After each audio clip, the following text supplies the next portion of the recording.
So welcome everyone to the Happy Food Reset. And I'm Kate Godley. I'm the owner of the Functional Medicine Center. And this is probably the fifth or sixth, we've lost track, time that we're doing this Happy Food Reset together. Kelly is our wellness coach. Kelly Price is on the call with us today. And what we've learned from other resets is that patients really appreciate the community support of spending 10 days kind of stripping things down so that we're eating the healthiest version of the foods that we have available to us. And what I'm going to talk about is why. Why is it important to do this reset? How often can you do it safely, medically? And then Kelly's going to give us a little bit more ideas on the how to accomplish this. And I'm going to dive right in. But again, please use the chat for questions and let me know as I'm going along if you have trouble hearing me or if I talk too fast.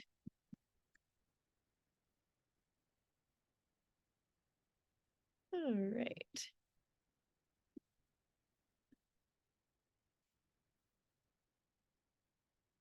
Here we go. We do have a WhatsApp group, and so please join the WhatsApp group if you're not already part of it. If you're not a patient, that's not a benefit that you have access to. However, we could certainly have you join just during the food reset and then leave after if you'd like. The point of the WhatsApp group in general all year round is just to provide each other a little bit of support, a little bit of conversation about what we're doing. There are probably 200 patients at the Functional Medicine Center. A lot of our patients have overlap. They have a lot of similar symptoms. They have a lot of similar journeys. They are sensitive to pharmaceuticals, or they've found integrative and functional medicine for similar reasons. So we love to connect all of you on there. And that's just a free resource we offer to all of our patients. But again, if you're interested in joining that group where we're just talking about the food reset, we can certainly have you join starting on Monday when we do the start the reset together. So let Kelly know or let us know at the end if you want to join. The point of the reset that we originally did was actually 14 days of eating the rainbow. Now we've adjusted it. So we're doing 10 days together. And if you want to continue and do 14 days or 28 days or 30 days or forever, this is very safe. This way of eating is very healthy. There's nothing that would be restrictive that you'd be missing by eating this way. So you can certainly keep going as long as you want. We're going to do 10 days together. The main goal here is to detox the body, but remember that we all detox when we exhale, we detox when we pee, we detox when we poop, we detox when we sweat. So we are detoxing constantly all day, every day. I get a little frustrated when I hear people on social media talking about detox work as if it's not something that we're naturally doing every day, right? So we're going to do this anyway. But these foods specifically help us to support the liver and the gut and to detox from toxins even more quickly than we normally would. So if you picture detox a little bit like a bathtub, there's a drain that's coming into the bathtub. There's a spigot or a spout of water, and there's a drain. And the detox work is when we open up the drain. And if the bathtub's overflowing, opening up the drain is great because we're going to drain more out. But we also probably want to turn off the faucet and stop the incoming toxins from coming in. It's impossible to stop all the toxins from coming in. We're going to talk about how stress is a toxin, plastics are toxins, all different things like that. We live in this modern world where unfortunately we're being exposed to a lot of toxins on a daily basis. But what can you do to minimize the toxins that you're being exposed to? There's actually a lot we can do. And that's the theme today. We're going to focus on what we can do, not what we can't do. Kelly, anything to add to that? I think you did great, Kate. I have some ideas or some things I wanted to say later on about not getting overwhelmed. So maybe this is like the perfect place to just put that in there. Because yes, it can feel like we're out of control of a lot of these variables. And so it's important to focus on what we do have control over. And you have so much control. Yes. Yes. Yep. And if we have time at the end, I will talk a little bit about epigenetics and how the reason I got into functional medicine is because I learned that a lot of diseases and disorders that we thought were 100% genetic actually are mostly not genetic, they're environmental. So we can talk more about that. Awesome. So we know that we're bombarded by toxins. We know, according to the World Health Organization, which is not the most holistic integrative organization, even they admit that the accumulation of toxins in the body leads to most of our chronic health issues, including obesity, insulin resistance or type 2 diabetes, hypertension, gut dysbiosis, which we now know contributes to every other disorder, autoimmune disease, cancer, mental health challenges, hormone imbalances. So this is now accepted information in the general public. And Carolyn, I'm glad you're here. I'm going to hide your video real quick, and then we'll show everybody's videos again at the end. And then the other thing that to note is that the food that we eat either speeds up or slows down the detox process. So I know that you have all experienced this firsthand. For example, if you get, a hamburger and French fries from a fast food place, typically afterwards you don't feel the best. You typically feel a little bit sluggish, or you don't sleep well that night, or the next morning you have a stomach ache, or maybe there's a headache or some brain fog. So I think all of us can relate to that. We know that there is food that doesn't necessarily make us feel good. And that usually, if there's a headache or brain fog or stomach issues, that's usually a sign that the detox process has slowed down. And that's because if you're taking in food that contains a lot of chemicals, the liver has to work much, much, much harder to remove the chemicals from the food in order for you to assimilate or absorb the nutrients from the food, right? Sadly, there's 140,000 chemicals in the US on the market, and new ones are approved every single year. 287 chemicals on average are found in cord blood when babies are born, and that was in 2003. I think the number's gone up since then. So we know that a lot of these chemicals that we're exposed to, things that I'm going to talk about, like phthalates, glyphosates, which are pesticides, plastics, PFOs and PFAs, which are everywhere. These chemicals are also present when we're born, a lot of them. And there's been research on breast milk containing a lot of chemicals. Now, just to be clear, it's still much healthier to breastfeed a baby than to formula feed. However, it is also empowering for women before they have babies if they learn this, and they can clean up their environment and what they're putting on their skin and what they're breathing in. And that way their breast milk will have less chemicals, right? I want to talk for just a moment about fragrances, because fragrances are something that the FDA does not regulate. So fragrances are not a food, and they're not a cleaning product.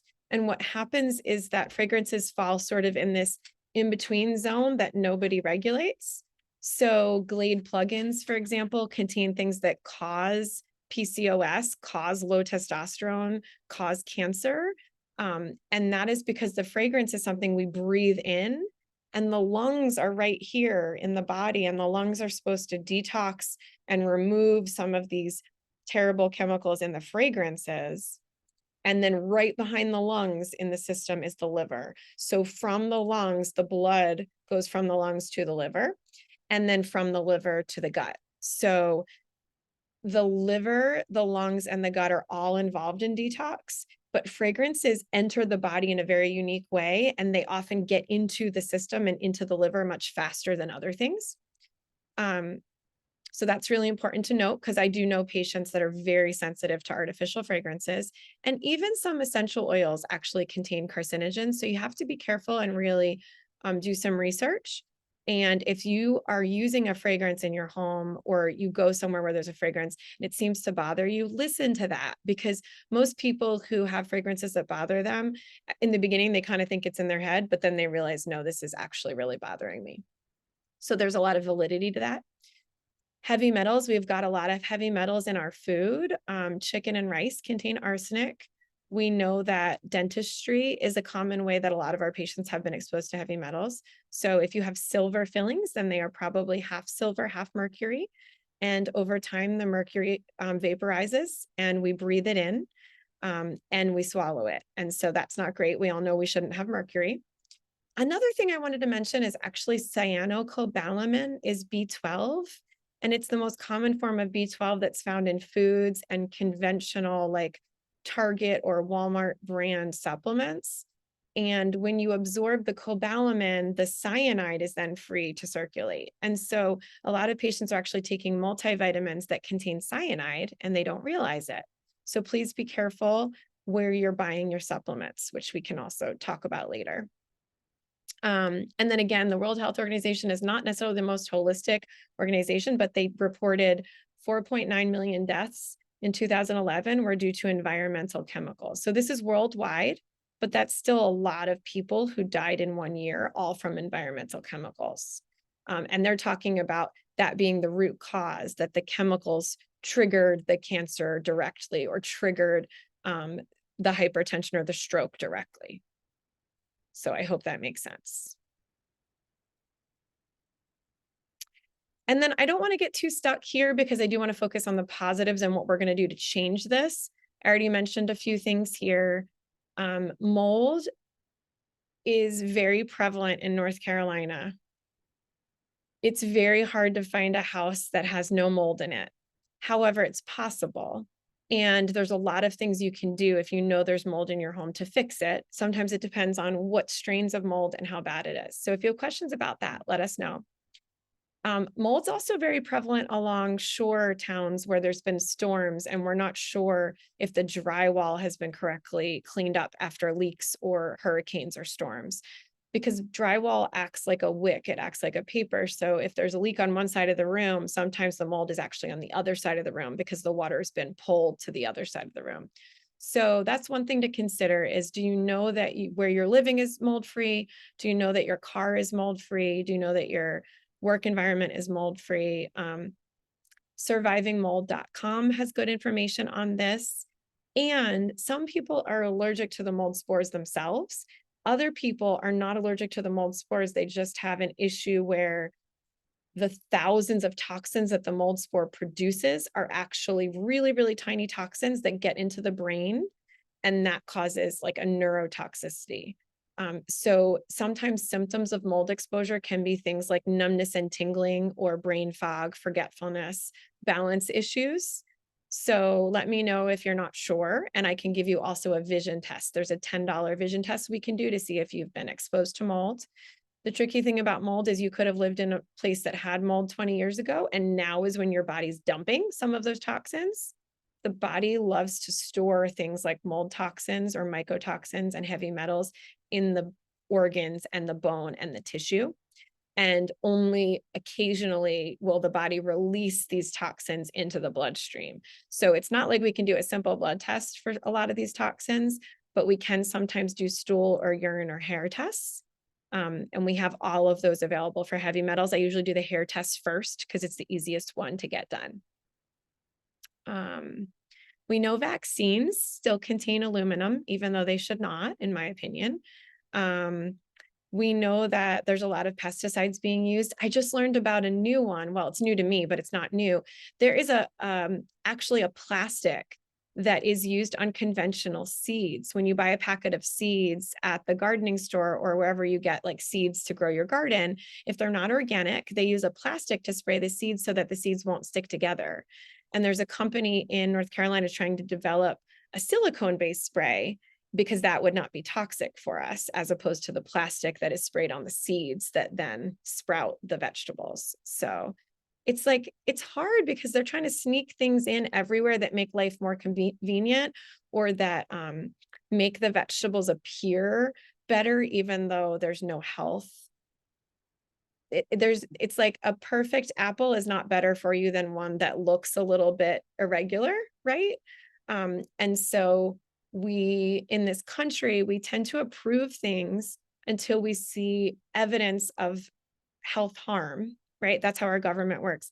In Europe, they tend to not approve things until they see evidence of some sort of benefit. So they won't approve glyphosates and pesticides in Europe that they will approve here, because in Europe, they're waiting to prove that it's safe. And here we're waiting to prove that it's actually harmful. Having said that, there's lots of research that glyphosates sprayed on our soy products, our corn products, and our conventional gluten is definitely causing autism, causing brain issues, causing Alzheimer's. So if you have any questions about, are any of these things actually bad for me? Just let me know and I can send you more research, because I certainly don't want to sound like an alarmist. And all of this is things that Kelly and I have spent many years researching. So let us know if you want to learn more. I also recommend that you only learn like one new thing about your environment a week, because if you try to learn it all at once, it gets a little bit depressing. So our job is to do the best we can to empower and educate you. And part of the empowerment means I want you to leave this talk feeling really motivated and also knowing that you can make a change here. Women are also exposed to more chemicals in general than men because we tend to put things on our face, on our skin that men wouldn't put on their face or their skin. Kelly's got really great resources for us. One of them is the Yucca app or Yucca app, YUKA. And Kelly, if you could put those in the chat, that'd be great. And then the other thing is beautyethics.com is a website I use. It's my friend Julie owns that company and she makes her own makeup and face wash and moisturizer. Beautyethics.com is great. She's in Raleigh. And she only makes makeup that is good for you. So that's another option. And sunscreen. In Fullscript, you can actually find sunscreen made by a brand called Michelle or Michelle, Mychelle. And so that's the sunscreen I recommend. And obviously, like just wearing a hat and long sleeves sometimes is just better for you than sunscreen too. So I'll let Kelly put some of the resources in, and we can always circle back to this slide if anybody has questions here. There's a lot on there. Okay, so the yoga teacher in me cannot resist the urge to teach you about the chakras. So these are energy centers of the body. And starting at the bottom, let me move our photos for a sec. Starting at the bottom at the root chakra, we typically picture the root chakra as red in color. And so if you picture kind of like the bottom of your sacrum, your tailbone, that's where the root chakra lives. It's really important to have like a healthy energy center there because it is the root, the base of the rest of these energy centers. And so what that means is you can have blockages from a Chinese medicine standpoint where the energy is not flowing through the root chakra. You can also work on visualizing the root chakra. You can close your eyes and picture the color red and picture a nice sphere, like a 3D ball that is the color red. And you can see how big you can make that root chakra or how small you can make it and kind of just play with the visualization. If anybody's interested in doing this more, I can send you a video. And red corresponds to specific vegetables, protein like red meat, minerals, copper is red colored foods. And so the reason we put this slide up is because as we go through and try to eat the rainbow, different colors also correspond to different energy centers of the body. It's okay to take one day and just try to eat as many red foods as you can, as long as it balances out at the end of the 10-day reset. Right? So you could take one day and try to eat as many red foods, and then the next day try to eat as many orange. You're going to accidentally be cycling your foods, which is really important and really good for you. And it also allows you to expand what you will eat within a category. For example, I know patients that when I start to list leafy greens, they say yuck, right, to the first 6, but there is one that they like. They like cooked kale as long as there's plenty of garlic. Okay, that's okay. You don't have to eat all of them.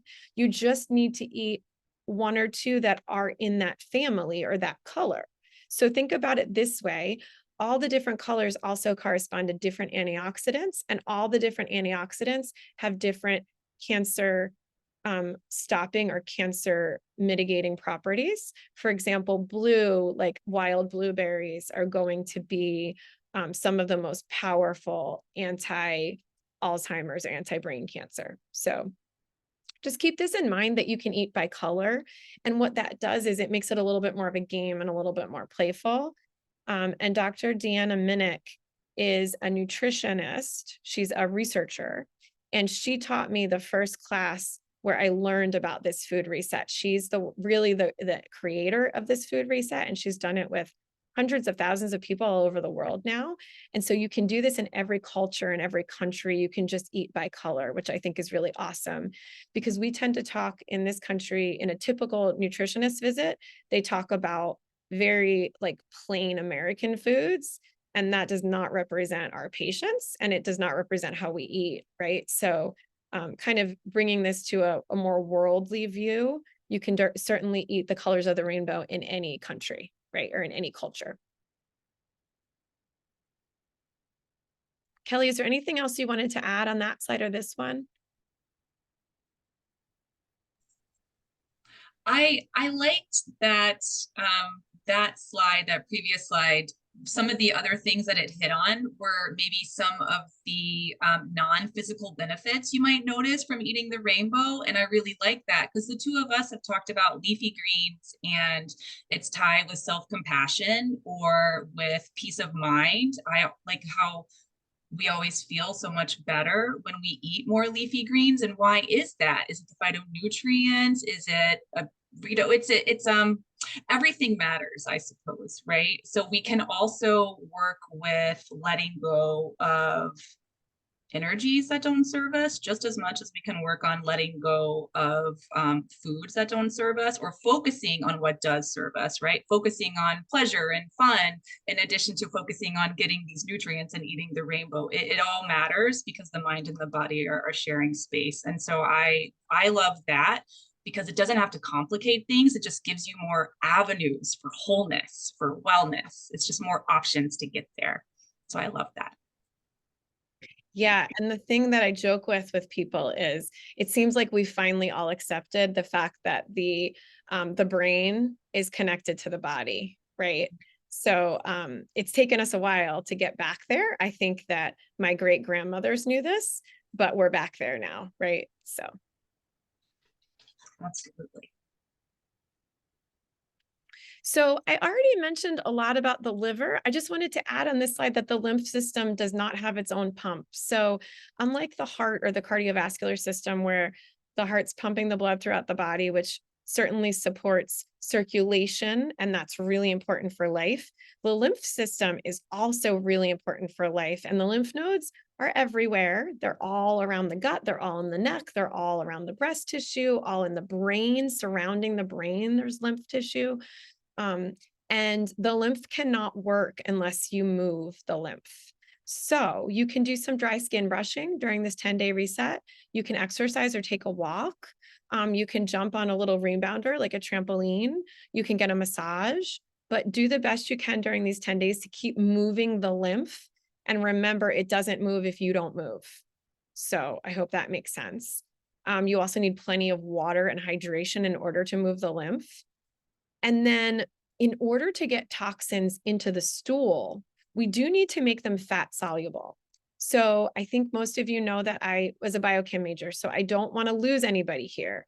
However, I want to say that because I love this stuff, the bile coming out of the gallbladder is essential to get the fat soluble toxins out of the body, out of the bloodstream into the stool.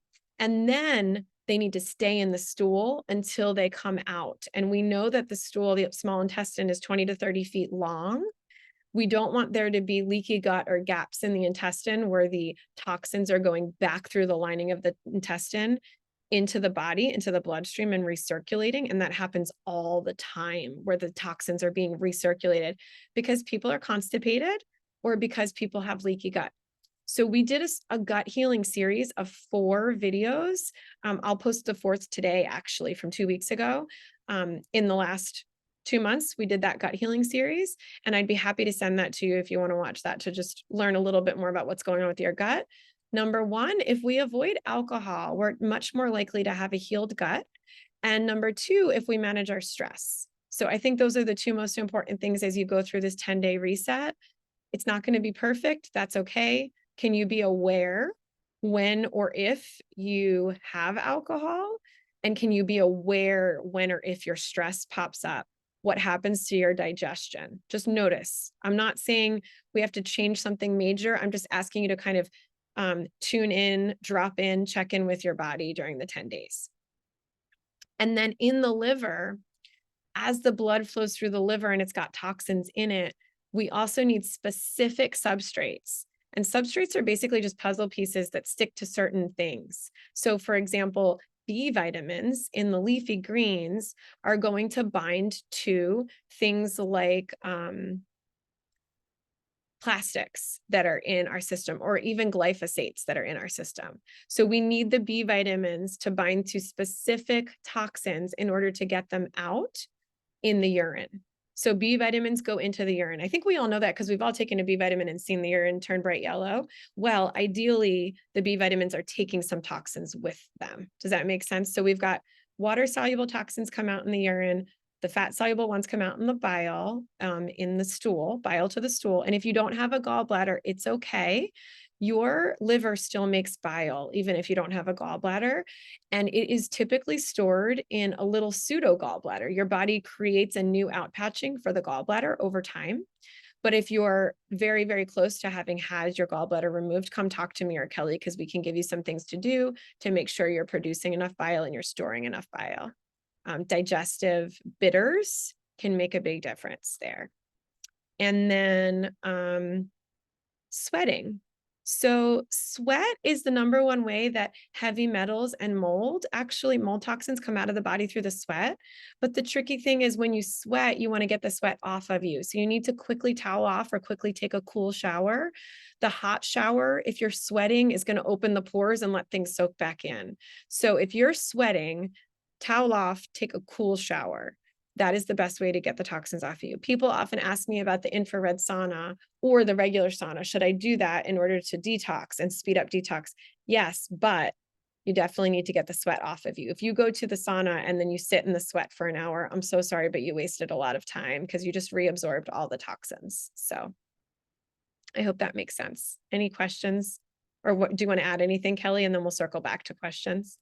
Well, a question came up in me, which was, what do you think is the max amount of time to sit in the sauna? Is it 15 or 20 minutes, or is it less than that before you need to towel off? Oh, good question. It depends because a lot of different things affect how quickly we sweat.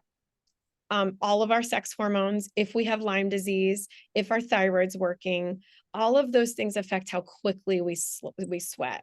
So some people don't sweat until they're in there for 40 minutes. Some people sweat at 5 minutes. But I would say have a towel with you in the sauna and continually towel off. And then how long should you stay in there definitely depends on you and how you feel. You should not feel lightheaded. And you definitely want to take binders before and take some electrolytes before, like the adrenal cocktail that I really like that has potassium and sodium and magnesium. Perfect. Perfect. So phase one, there's two different phases that we typically talk about with detox in the liver. And in phase one detox, most of us are doing a pretty good job. But in phase two, we need plenty of brightly colored fruits and vegetables. And I'm sorry to say, we need more brightly colored fruits and vegetables now than we did in 1970 because the foods themselves have been depleted of some of their really powerful antioxidants. And that's because the soil has been depleted. So I don't know if you guys have ever seen the graphic, I should have put that here, of the spinach, but a cup of spinach in 1970 is like 4 cups of spinach now because there's not as much iron and magnesium and all of the rich nutrients in the soil that used to exist. Some of that's from over farming. There are some really smart people working on this to try to fix it. My 10-year-old is one of them. And I'm very hopeful, but I'm just saying we have depleted a lot of our fruits and vegetables of what we need. And so we need to eat more for phase two to work. When I ask people to do a 7 or even a 3-day food log in the office, which I always do for every new patient and then often at check-in visits, what we are all missing, so you shouldn't feel bad about it because it's all of us, is more brightly colored fruits and vegetables and or more protein. So that is typically what we're missing. There are exceptions to the rule, but in general, that's what we're missing. And then sulfur-rich vegetables and foods are really great for specific toxin removal. Sometimes we're not getting enough mushrooms. If you don't like mushrooms, it's okay. Onion and garlic. are sulfur rich. If you're allergic, that's okay. Eggs are sulfur rich. If you can't have those, it's okay. Cabbage and Brussels sprouts, broccoli and cauliflower. So I'm not saying you need to eat everything that has sulfur. I'm just saying pick a couple things that you can eat, that your stomach likes, that you digest, that sound delicious to you. And then protein, same thing. The general rule for protein is your body weight in kilograms, right, Kelly? And then 0.7 to 1 gram per kilogram of body weight, Yes. right? So, and there's, yes, but as we age or if we're chronically ill, we might need even more than that. So So it for might be, example, do what?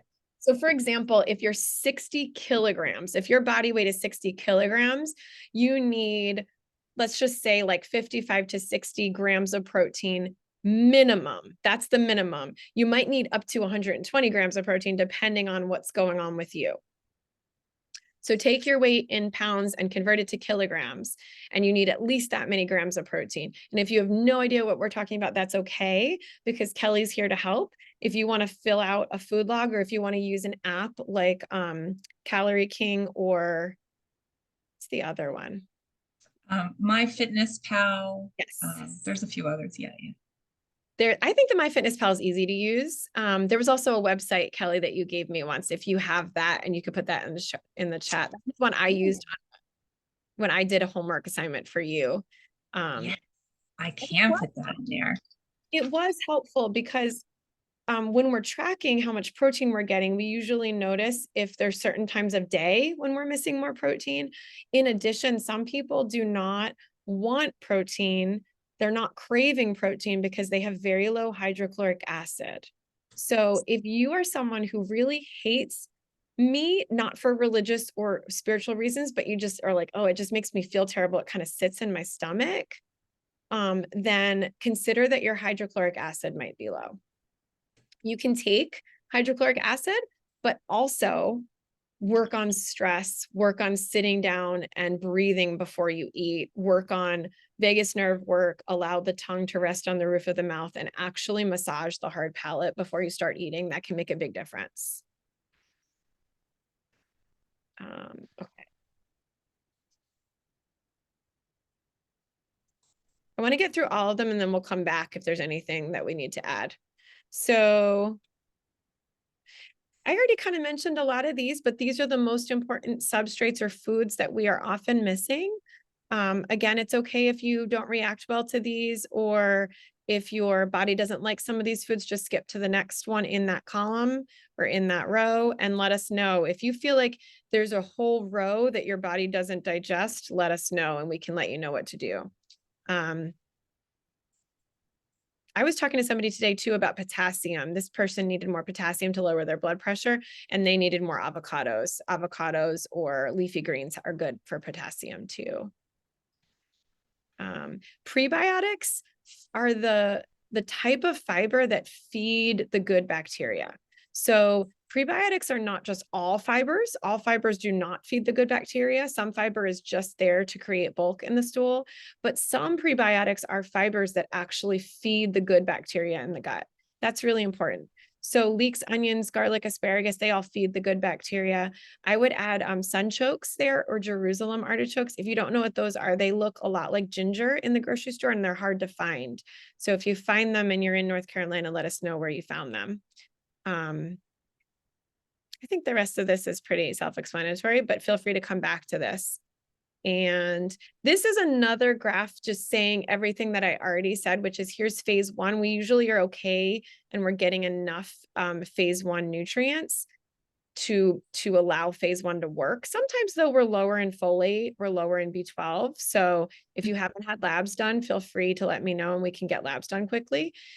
Phase two is where it's a little bit harder to get all of the nutrients that we need to complete phase two. So what happens if you only go through phase one detox in the liver is that often the toxins are reabsorbed and all the toxins do not come out in the stool or in the urine. And that's a problem because that's when you start to feel fatigue and brain fog and all the other terrible symptoms.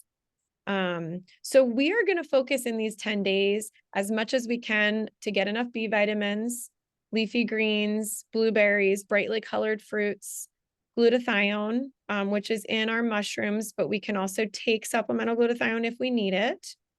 There's other foods like meat that contain glutathione, sulfur-rich foods, which I already mentioned, protein, enough hydration. So in general, for hydration, take your body weight in pounds.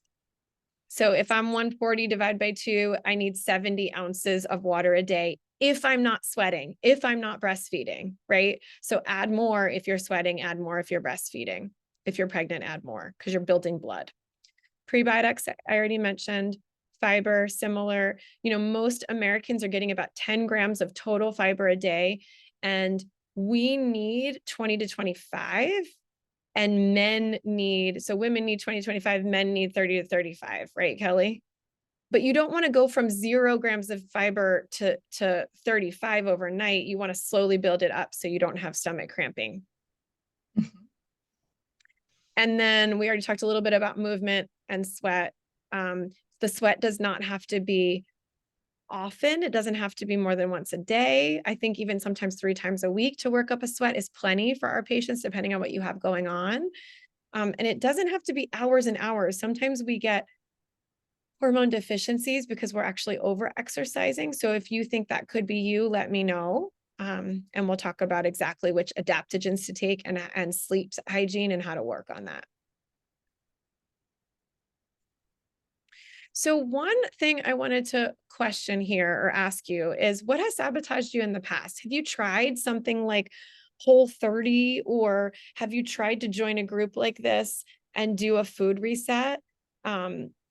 What has sabotaged you? I know personally something in the past that has sabotaged me is it's been too long. I could do it for longer once I was in it, but if they were telling me do this for 3 months, it was like that time period to me was a little bit overwhelming. I needed to do something for 10 days first. And we know it takes 40 days to build a new habit. I can trick myself into doing another 10 days, but I needed it to be like chunked out into smaller periods of time personally. And then we're focusing on, this is kind of our mantra, is choose your food, chew your food, chill. So take a breath, calm, look at your food, turn off the screen and look at your food, cherish your food. Maybe a moment of gratitude before you eat would be great. And then check, how do you feel while you're eating? Is your stomach full? The Ayurvedic or ancient Indian medicine perspective is maybe a third full of food would be a great feeling for your stomach, a third full of water, a third full of food, and then a third empty. And that's like a great kind of rule of how do you feel right now? Check in with your stomach. Some people realize when they do that they need to eat smaller, more frequent meals. And I know that is not the popular opinion right now. And a lot of people think I should fast forever and then eat a giant meal. But a lot of women especially are just not made to do that, right? Because their stomach's not big enough to do that. So check in with how your stomach feels, do what works for you. I think the support is self-explanatory. If you have questions and you reach out to me or Kelly and we connect you, you're just going to have a much higher chance of success than if you suffer in silence. So, and then, Kelly, do you want to say anything about caffeine and alcohol before I go on? Yes, I would love to. Because caffeine, I'm one of those people that often wakes up tired in the morning, and because of my recent diagnosis with ADHD, feel like I need stimulants. And so I have a emotional reaction to, I'm going to cut out caffeine even for 10 days. And my emotional reaction makes I think this is probably a common shared thought. Like if there's a food that feels really important to me, thinking about cutting it out gives me an emotional reaction, and that tells my brain that the belief or the thought is true, that I can't do it. It's going to be hard, I can't do it. And that is what has sabotaged me in the past.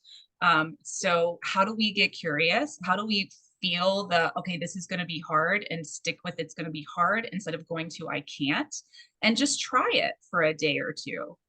And if it's terrible, then there are options, right? There's green tea instead, or with alcohol. One of the things is, how do I calm down at night, right? So holy basil lemon balm with some sparkling water, some juice that's not from concentrate, maybe, like make yourself a little nightcap kind of with some adaptogens. When I do that, I do not miss alcohol. That makes me feel calm. That brings me down and gets me present the same way that a glass of wine or a beer would. So there's always options. And if you are hesitant or resistant or feeling afraid, please know you're not alone, and commenting was going to empower everybody in the group, because you are not the only person feeling hesitant about something if that's what you're experiencing.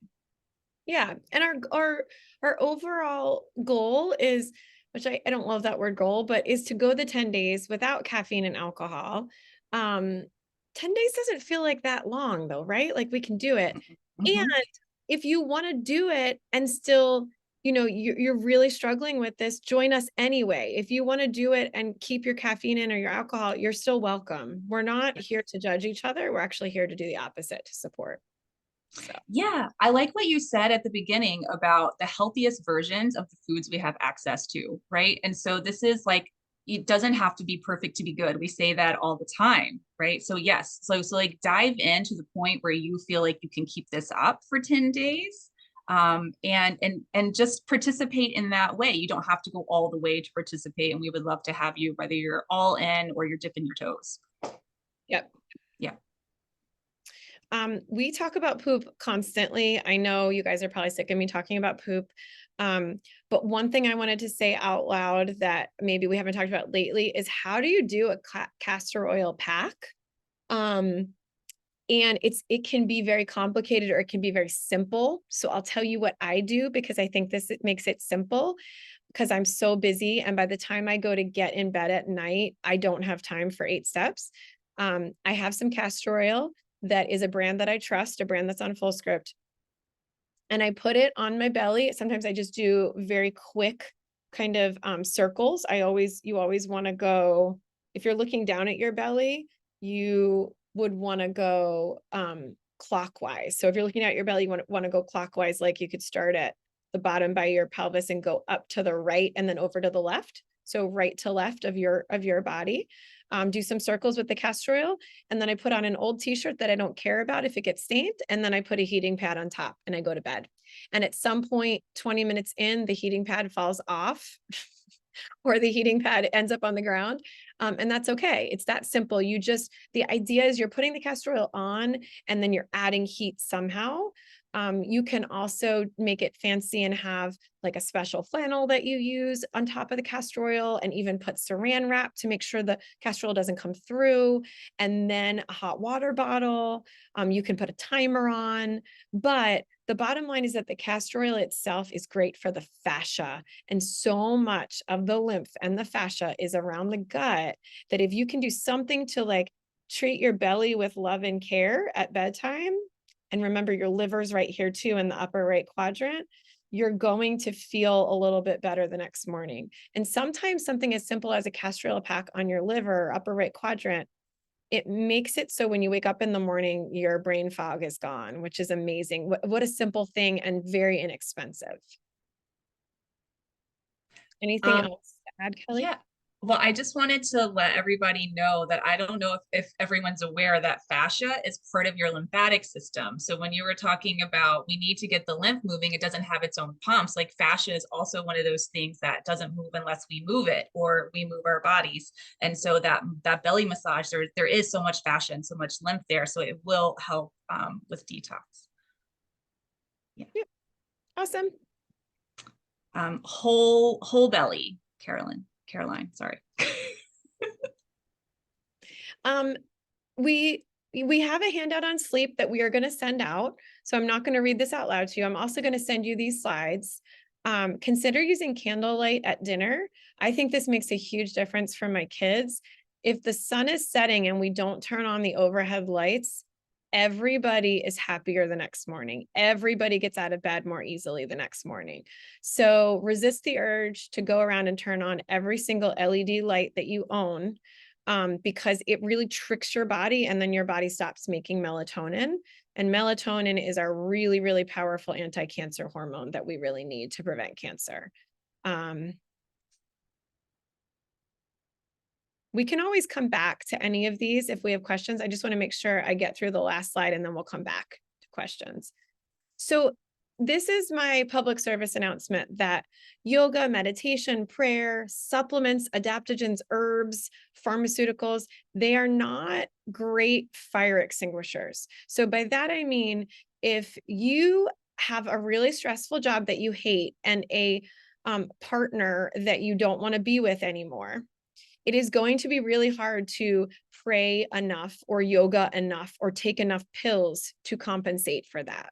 So be careful as you enter this 10-day, some things may come up and you may realize that there are some bigger issues, especially if you do the food and stress log that we're sending you. Sometimes I realize when I write down my food that certain stressors will trigger me to not eat the things I really wanted to eat, to make different choices. And usually that's like an emotional, psychological stress, right? So I'm just putting that out there because I think we live in a world where everybody tells you that if you just spend more money on supplements and if you just spend more money on the best kind of yoga, it's okay that you hate your job or your life. I don't think that's true.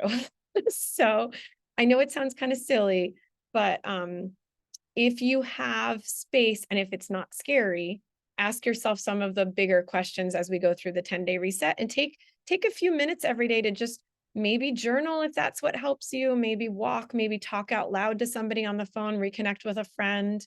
And maybe somebody who's going through this too. Sometimes we have stressful situations in our life that we know are temporary and we can get through them. But what really affects us in a bigger way is when we have stressors that are feel permanent. They feel like we're stuck, right? And that may not be true. So see if you can kind of work through that. And that's just my 2 cents. Obviously, you can do this and not do that. But if you are exposed to heavy metals, which a lot of people were in their dentistry and sometimes in our food, or mold. These are some of the binders that work really well to support detox. Everybody responds differently to different binders though. So I've got patients that take cholestyramine for mold exposure and they feel great. And I've had patients that take it and they feel terrible. So what you need to do is check in with your medical provider, ask them about these binders. Or send me or Kelly if we are not your provider, it's okay. You can still send us a message. But if you're curious about how these binders work and when to take them, and if they're right for you, let us know. And I know a lot of people on the call have already tried quite a few of these. So, but I just wanted to list them out. There's not a right or a wrong binder for helping support detox. It's just for you at this time. So at this moment in your life, based on what's going on with your gut and your liver, what is the most appropriate binder? And there's lots and lots of options. Some of them are expensive, some of them aren't. And again, you have to, in most cases, try them to see how you feel. This is the summary, which again, I'm going to send out the slides. Something I didn't say out loud yet is in the future, or if you're going to join us but still drink alcohol, please always choose organic wine over conventional because grapes are the dirtiest of all of the fruits we have, meaning that they have each grape has on average 15 different pesticides on it. And if you're drinking conventional wine, they are concentrated. So the pesticides are really concentrated in conventional wine. Some patients tell me they can't drink wine because they get headaches and they think it's the sulfites. And oftentimes it is, but sometimes it's the pesticides. So if you're going to drink wine, please choose organic wine. We talked about a lot of this, maybe not the reverse osmosis. Kelly can also help advise you if you want to test your tap water. She can help you figure out the best way to go about that.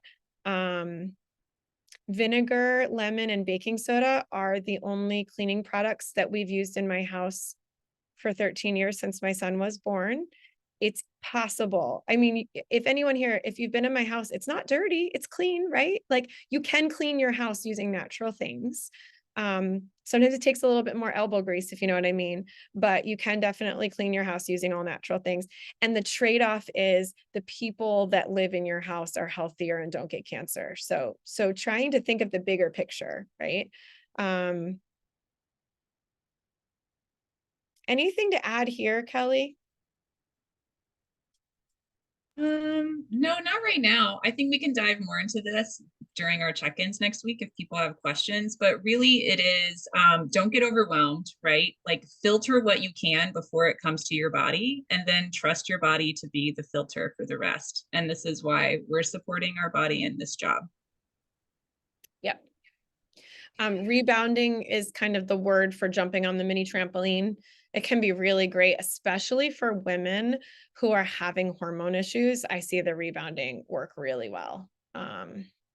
A lot of estrogen issues are because your liver's overloaded with toxins.